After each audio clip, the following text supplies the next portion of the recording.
Okay, discuss tayo ng panibagong topic sa electrical, tong conduit fill for various sizes of wires or yung tinatawag natin na conduit sizing. So, minsan may susundan tayong mga table, tinitingnan na lang natin doon kung anong mga wire yung pwede na pagkasyahin doon sa tubo. So, sa National Electrical Code, meron tayong sinusunod na number of conductors and or cables, yung cross-sectional area kapag ka isang cable, so meron allowable na 53%. Then kapag ka dalawa, sa cross-sectional area niya is 31%. Then kapag ka sobra sa dalawa, equivalent sa 40% yung conduit fill. So halimbawa ito, magbigay tayo ng sample problem dito is what size of conduit is required to enclose 3-50 mm² THHN, 3-60 mm² THHN, and 3-80 mm² THHN wires. So naka-metric tayo ng computation. So kung sa AWG to, which is 50, 10, 60, 20, 80 is D30 AWG.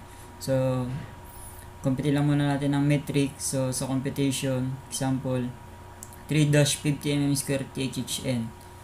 So meron tayong formula ng area ng circle, which is pi multiplied by the radius square divided by 4. Then multiply natin siya ng 3. So itong 11.8 na yan, makakuha natin yan sa catalog ng cable, yung 50 mm². Sample ito sa catalog ng cable, yung 50 mm² na 10, meron siyang 11.8. Doon siya nakuha. So yun sa 60 mm², saka 80 mm² na 12.7, saka 14.2. Ayan, yan din nakuha, 12.7 saka 14.2. Ayun yung outer diameter ng cable. So kukunin natin yung area by formula ng circle. So makakuha tayo ng area sa item 1 na 50 mm² which is 328.08 mm². So 60 mm², tatlo yan. So 380.03 mm² sa 80. So makakuha tayo ng 475.10 mm². So ito yun, yung tikit-tikatlong kable nasa isang conduit. So ito actual to, pinakita ko talaga sa AutoCAD drawing. Ito talaga, naka-scale talaga yan. So ito yung 11.8 na tatlo na 50 mm² na 10.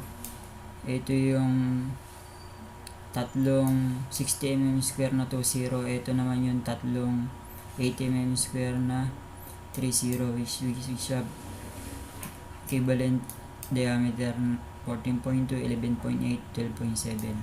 So hanapin natin to, yung diameter nitong tubo na pwede sa kanya na based doon sa code. So dito, nakalagay dito, since tigat-tigatlo, ibig sabihin meron tayong siyam na kable sa loob ng tubo. Ibig sabihin, gagamitin natin tong base sa National Electrical Code na over 2 cross-sectional area, which is na meron siyang conduit fill na 40%.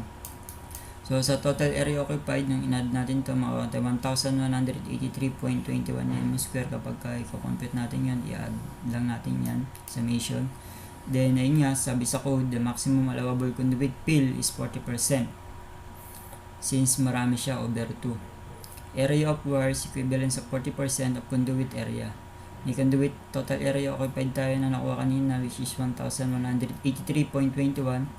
Then equivalent sa 40% ng conduit area. So i-divide lang natin yan sa 0.4. Makakuha tayo ng area ng conduit na 2,958.025 mm². So ayan, gagamitin natin yung forma ulit ng circle. So area equivalent sa pi r squared. So meron na tayong area, insert lang natin dito, which is 2,958.025 equivalent sa 3.1416 multiply by r squared. So makuha natin yung radius, which is 30.68. So makuha na natin yung diameter. Diameter is the twice of the radius, which is 61.37.